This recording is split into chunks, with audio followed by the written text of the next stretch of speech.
તો ડાંગમાં ગિરિમથક સાપુતારા ખાતે વાતાવરણમાં પલટો આવ્યો છે। આકાશમાં કાળા ડિબાંગ વાદળો વચ્ચે વરસાદની શરૂઆત। દક્ષિણ ગુજરાતના 2 જિલ્લામાં વાતાવરણમાં પલટો। વલસાડ અને ડાંગમાં વરસ્યો કમોસમી વરસાદ। સાથે જ ઠંડીનો ચમકારો પણ જોવા મળી રહ્યો છે। તાપમાન ગગડતા ઠંડીના પગલે માર્ગો પણ સુમસામ બન્યા।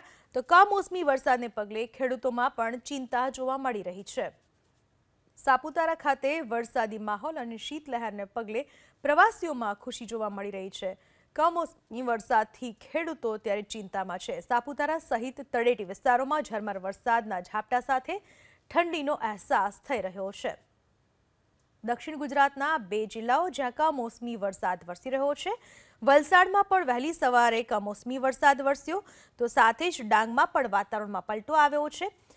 સાપુતારાની ગિરિમાળાઓ વચ્ચે વરસાદી માહોલની શરૂઆત અને સાથે જ વાતાવરણમાં પણ ઠંડક પ્રસરી ચૂકી છે। અંબાલાલ પટેલે પણ વરસાદની જ્યારે આગાહી કરી હતી કમોસમી વરસાદની, ત્યારે વરસાદ દક્ષિણ ગુજરાતના જિલ્લામાં દેખાઈ ચૂક્યો છે।